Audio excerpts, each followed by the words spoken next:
Hi there, it's May 26th and we continue our progress through the Good News of John, and we're in John chapter 15 reading from verses 1 to 21. In this famous passage, Jesus talks about himself as being the true vine and his Father as being the vine keeper or the vine farmer. And he therefore says, just as the vine has to produce fruit by its branches coming out of it, so Jesus is saying you have to remain in me in order to produce fruit. This remaining, this dwelling, this abiding, there's many different ways of translating it, but Jesus is saying it has to be in connection with me.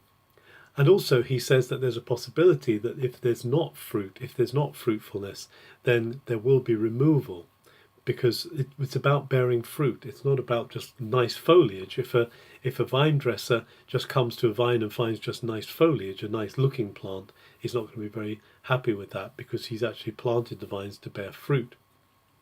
Jesus also says that he wants them to bear much fruit. This is his Father's intention, to bear much fruit.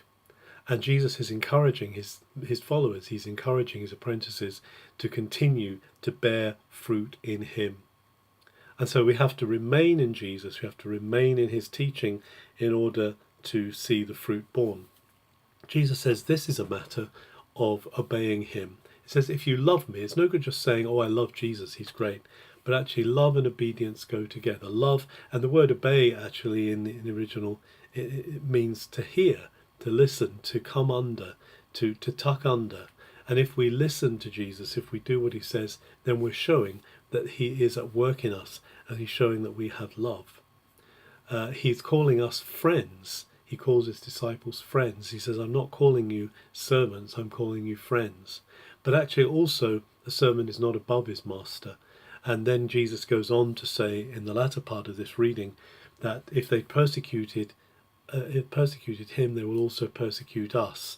He says, remember, if they persecute you, they also pursued me, and they did the same to me. And they're going to do all these things because I'm coming into the world, and because I'm an affront. Jesus is an affront to the world system. Jesus is an affront because he's not known in the world. He's not known by those who don't follow him. So he's encouraging his disciples to stay close to him, to bear much fruit.